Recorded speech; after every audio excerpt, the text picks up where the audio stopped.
Right now at 6, new details on a Madison teacher accused of sexually assaulting a child, where the DA's office says he will not be charged. And we'll take you inside training by the UW-Madison Police Department that will help officers think about use of force during critical situations. And we'll tell you about a new proposal that could bring whitewater paddling to a river in southern Wisconsin.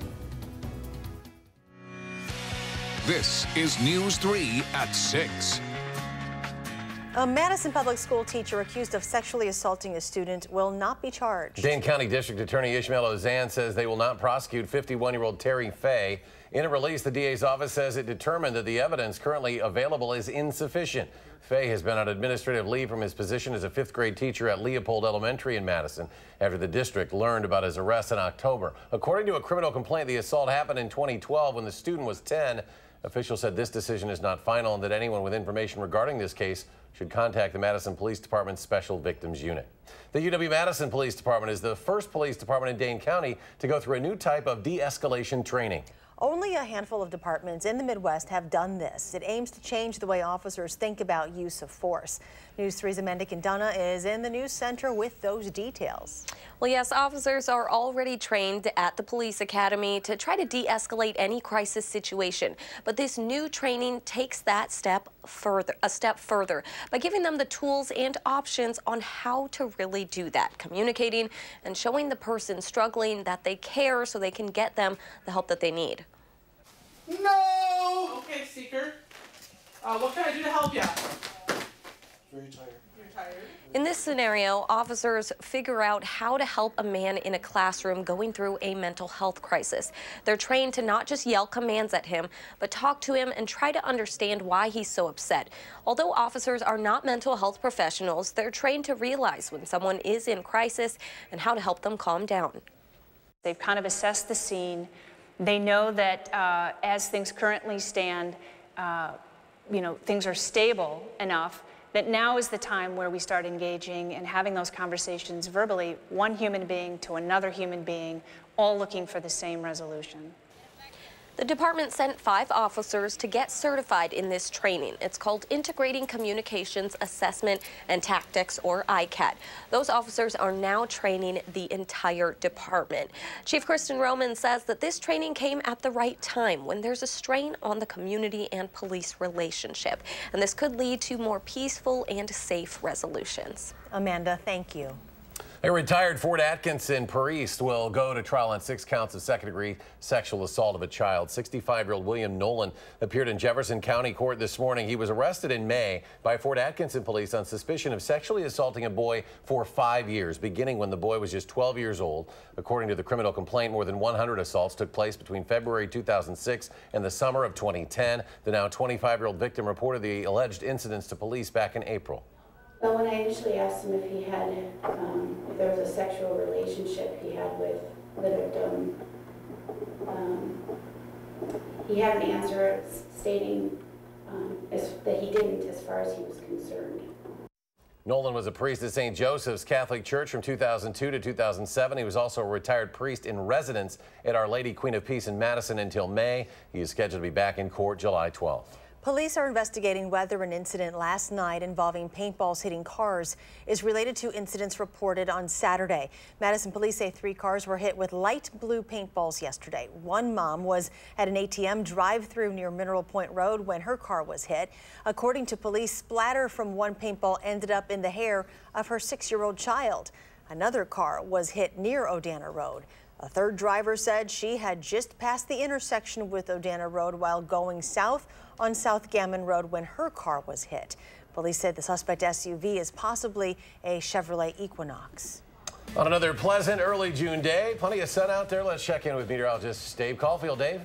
Eric, it is a beautiful evening right now with temperatures still in the 70s for many of us and plenty of blue sky and sunshine. Weather track showing not too much going on today after any rain showers moved out very early this morning as that cold front went through. We're dealing with very nice conditions right now. Lots of blue sky. Look at that picture in downtown Madison on the Edgewater Skycam. So nice outside. Current conditions, 71 the temperature in Madison. East wind at 8 miles per hour. That dew point at 50 degrees. That's very pleasant air in town as well. Temperatures in some other spots in the 60s in Watertown and Juneau. 50 is a little bit closer to Lake Michigan. That lake breeze acting out once again today, and close to 80 in Boscobel, where we didn't really have that lake breeze reach as far out into southwestern Wisconsin. Dew points in the 40s and 50s, a little bit on the humid side in Platteville at 61. Definitely more humid compared to yesterday, and that humidity going up over the next couple of days. Wind speeds out of the north and east generally at about 5 to 10 miles per hour. So this evening, mostly clear and cooler with temperatures dropping through the 60s into the 50s. When I come back in just a few minutes, we'll talk about unsettled weather coming to the region in your first alert forecast. Thank you, Dave. Our area has long been known as a great place to bike, boat, and even cross-country ski. And now whitewater paddling might be added to a list. Our Keely Arthur shares a new proposal that may transform part of the Yahara River into a whitewater rapids park. The water here on the Yahara River along South 4th Street and Mant Parkway is very calm here in Stoughton, but the tide could soon change if all goes to plan. The sound of rough waters isn't often heard on our area lakes and rivers. Right, the closest whitewater to Madison is a good 2.5 hours. Cut that time down to 30 minutes if the city of Stoughton and whitewater enthusiasts like Darren Bush have anything to say about it. With the proposal to make a 1,000-foot stretch of the Yahara River into a whitewater rapid park. A lot of people like to get out there and try new things, and this is an opportunity to do it in a very safe and controlled way. Bush, the owner of Rutabaga Paddle Sports, says it would do more than just boost his sales. To me, it's about building a community around the water. And that's what we're all about, is making communities. And this is just another location where we can gather. A community feel is something the chief planner, Dan Glenn, envisions too, with a beach and paths also part of the plan for Stoughton. There's a lot of people actually who have visited different parks around the country, and they come back and they all have their own story, which is great. And they see what it does for those communities, and they like to see it happen to the city here. The entire project costs about $2.1 million, and pending permit approval, Dane County will be able to enjoy the outdoors in a whole new way starting 2020. This is going to be a place where anybody can go out and play in the water. The city has also applied to get a little help in funding from the Department of Natural Resources. In Stoughton, Keely Arthur, WISC News 3. And a contractor out of Colorado is slated to handle this project. They have created 120 parks, including one in Dayton, Ohio, and 3 in Iowa. Madison's multi-million-dollar initiative to clean the area lakes kicked off today. The Suck the Muck Clean Lakes effort is a $12 million initiative to clean up 33 miles of streams that feed phosphorus directly in the lakes. The work will remove over 870,000 pounds of phosphorus. This phosphorus, as we know, feeds algae that turns into algae blooms and is the major contributor to the challenges that our lakes face. County Executive Joe Parisi says the muck at the bottom of streams is nearly 125 years old. Every year there are thousands of car deer crashes in Wisconsin. Most are in Dane County. The Wisconsin DOT says if you hit an animal after moving your car safely off the road, you should always call police or animal control. Never attempt to touch an injured animal. They say take a picture of the scene, then call your insurance company when you get home. Data shows there are more than 1.5 million deer vehicle collisions each year in the United States, resulting in about $1 billion in damages. Luckily, animal collisions are usually covered by insurance. As far as your coverage, that's going to be something that's based on your individual policy. So it might be a good idea to check in with your agent and find out what is and isn't covered and what they might recommend you do in a situation like that. They say Wisconsin drivers have a 1 in 72 chance of hitting a deer this year. That is the 5th highest odds in the entire country. If you have a great idea for a business or a startup, this week is your chance to launch it right here in Madison. The annual Entrepreneurs Conference at Union South on UW-Madison campus offers a whole host of ways to help you create a business. Whether it's free legal advice, how to find investors, social media 101, you can learn all of it at the conference this week. If you are thinking about starting a business of your own, here's some more free advice from a local success story. Not always the big exits, it's not always creating the next Amazon or Netflix, but it's creating companies, right here in Madison, to be part of the community. That is Scott Resnick. He's a 31-year-old of Hardin Development, a company that he started in his dorm room at UW more than a decade ago. He also works for Starting Block, a new business to help grow other startups. If you would like to go to the event, we've got an agenda plus a list of contacts on our website, channel3000.com. Still to come at 6, a new task force is helping farmers who are struggling across the state. Plus, how the Dane County Humane Society is helping people who help animals. We'll have those details after a short break. Stay with us.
The state agriculture department is joining forces with the UW system to create a dairy industry task force as struggles continue with collapsed milk and other commodity prices. Governor Scott Walker announced the creation of the task force today. He says officials from UW and the Wisconsin Department of Agriculture, Trade and Consumer Protection will come up with recommendations on ways to maintain a viable and profitable dairy industry in the state. He says creation of the task force will bring industry experts together to create solutions to help farmers, processors, and allied industries. The Dane County Humane Society is helping out people who help shelter pets. The Pets for Life program is providing free veterinary resources and supplies to pet owners in the 53713 zip code in Madison. The program is to create access to pet services in underserved communities where resources are limited or non-existent. Members of DCHS are going door to door to reach out to those families in need. This program is important to Madison because there are people facing those socioeconomic barriers. And we're really here, especially at Dane County Humane Society, to help people help animals.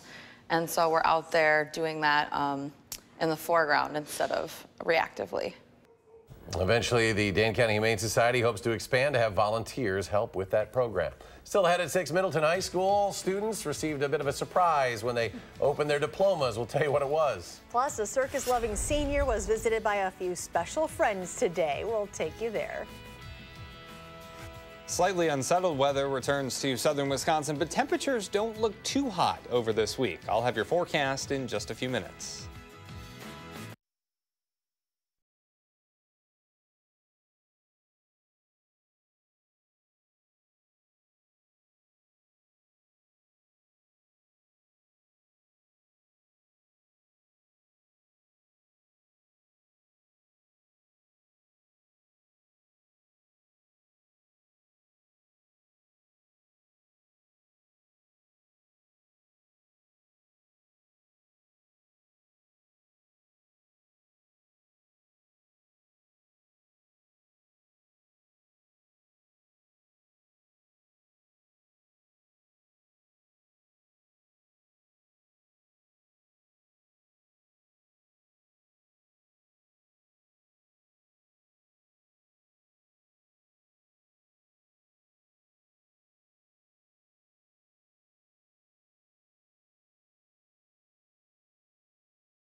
3 residents of the Circus World Museum had a field trip today. Well, they headed to the Oak Park Place Senior Living Center to visit a special circus friend. 95-year-old Lucille Henry lives there. She is a lifelong lover of the circus and elephants, and Miss Henry, as she's fondly called, gave a generous donation to the museum.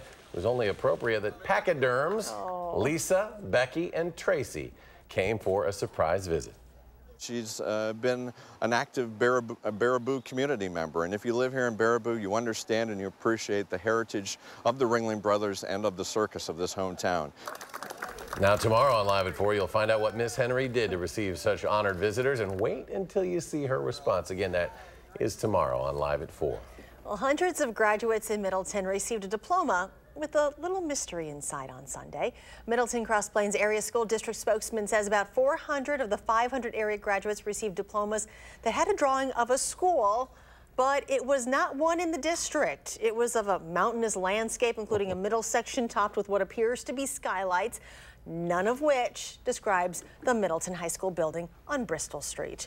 The school is aware of the mystery drawing, and it's not clear what school is represented in the mountain range image. And as the sun sets over the mountains of Middleton, we turn to Dave Caulfield with a beautiful evening out there, Dave. It's gorgeous right now. I think that's the plot of National Treasure. Correct me if I'm wrong, but I think that's how that movie starts.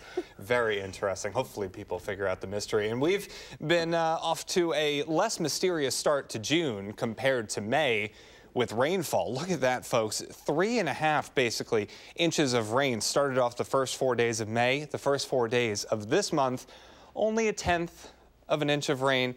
Interestingly enough, June 2017 started off dry as well, but that month we went on to get about 7 inches of rain by the time June 2017 was wrapped up. So rain totals across the area, about 1/4 to 1/2 an inch for much of Wisconsin in general, and departure from normal, that's about 1/2 an inch to an inch behind schedule for this time of year. But don't worry, folks, plenty of chances for showers and storms upcoming over the next week or so. Doppler track is quiet this evening. Any rain has moved off to the south and east. Current conditions, beautiful. In one word, outside. 71 right now. East wind at 8 miles per hour. Temperatures in some other spots are pretty wide-ranging tonight because of that lake breeze. In the 50s closer to Lake Michigan, then 60s and 70s for south central Wisconsin. For southwestern Wisconsin, we were in the 80s today. A little bit more humid as well for spots like Prairie du Chien and Platteville. For the rest of us, very comfortable air outside. You could see that dew point change. Look at this, folks. Closer to Prairie du Chien, Dubuque, Iowa, and Platteville, about 15 to 20 degrees more humid compared to this time yesterday. We're all getting more humid over the next couple of days as our thunderstorm chances come back. Wind speeds not too bad right now, but that lake breeze definitely was kicking at times today out of the north and east at about 10 to 15 miles per hour. High temperature trend over the next week. We won't be too hot, but we definitely are getting a little bit warmer in the low to mid 80s really for the majority of the next 7 to 10 days. So that's not really hot. That's not anything that we'll scream about into pillows everywhere, but it's definitely a little bit warmer than average. Our time lapse in Platteville, we started off with some clouds, really pretty sunrise this morning. Then the sunshine came and it did not let up, folks. A couple of clouds by the time we got to later this afternoon. And this evening, really not looking at too many obstacles to a beautiful evening outside. Temperatures tonight dropping into the 40s. So great sleeping weather out there, partly cloudy and cooler. Tomorrow, increasing clouds and mild, some late day showers and thunderstorms possible. We'll take a look at that possibility on future tracks. So tonight, pretty quiet, a great night to get any outdoor activities done. A few clouds will be with us by morning. We'll see increasing clouds through Wednesday. And then the possibility of some showers and storms. Some could be a little bit on the strong side, especially for spots west of Madison. Future track lately hasn't been as optimistic about widespread thunderstorms tomorrow, but that is a possibility. And as we head into Thursday, a slight chance of showers and thunderstorms is with us. So your 7-day forecast showing things staying in the 80s with plenty of chances for showers and storms. Then as we head into next week, we're in the low to mid 80s. And that humidity definitely still with us, especially by the beginning of the work week. At the State Boys Golf Tournament, we have champions from Lake Mills and Madison. The story coming up in sports.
It's a big day for the WIA baseball tournament. Sectional semifinals and finals on the schedule. Win twice, it's a trip to state. That's next week in Janesville. Today, Madison West and Craig play a sectional semifinal. Bottom of the fourth, Craig's Jacob Campbell tags one. Is it enough? Is it enough? It is. That's a home run and a 6-1 Craig lead. And the Cougars can play defense, too. Watch shortstop Noah Berghammer get up and make the play. Janesville Craig beat Madison West 7-2. In the other semifinal, Verona faces Janesville Parker. Bottom of the third, Parker gets the first run of the game. The ball gets past catcher Stephen Van Horn. Carter Schneider scores to make it 1-0 Vikings. That's the score in the bottom of the sixth when Parker adds another. Chase Hamilton with an RBI single to score Jaden Ellis. Final score, Parker 2, Verona 1. The sectional final just ended. Craig beat Parker 7-5, so the Cougars are going to state. Other sectional finals in Oconomowoc, Arrowhead eliminates Sun Prairie 8-3, and in Middleton, Wanakee has just beaten DeForest to go to state. Johnson Creek and Jefferson have also earned trips to state baseball this afternoon. The Edgewood boys golf team made no doubt in winning its second straight WIA Division II boys state championship at University Ridge today. The Crusaders were even one shot better than yesterday, going 3-0-2 today, beating second place Edgerton by 39 shots. You keep the top four scores of your five-man team, and Edgewood's top four all finished in the top five. Drew Arndt second, Matthew Phelan tied for third, Rory Gerhardt and James Gilmore tied for fifth, and even the one that didn't count, Carl Gilmore, tied for 24th. Edgewood wins Division II again. It's everything because we put in all this work and effort the whole year, and to kind of see it pay off at the end of the year like this, it's really nice, and it feels like we deserved it a lot more. Edgewood didn't quite win everything in Division II. Lakeside Lutheran's Lucas Heckman, the individual champion in Division II, even though he was 11 strokes higher today than yesterday. 68 on Monday, 79 today, but his 3-over total wins the individual title by 3 shots. It's a bit nerve-wracking, I would say. I was leading going into the second day, so I guess I was supposed to win, so that makes it a little bit more pressure. Made some big numbers out there, but overall it was a good round. I'm happy with it. In Division I, Monona Girls' Jake Schreckenthaler has a great day. He shoots even par 72 to move up 25 places in the individual race. Schreckenthaler finishes in a tie for 11th at 6 over par for the 2 days. Middleton's team slipping a bit is battling to stay in third in the team race. Marquette University still leads Arrowhead going to the final holes at University Ridge tonight. Division III was no contest. St. Mary Springs wins its 4th straight team title by 50 over Abundant Life Country Day. New Glarus's Matt Hawk finishes tied for 6th individually. Brewers have just started their game in Cleveland tonight. No score in the first. Junior Guerra is facing Corey Kluber in tonight's pitching matchup. And they officially announced the Wisconsin Northwestern football game at Wrigley Field in 2020. This is what the field will look like. With the renovations at Wrigley, they can now fit the entire football field in the baseball field.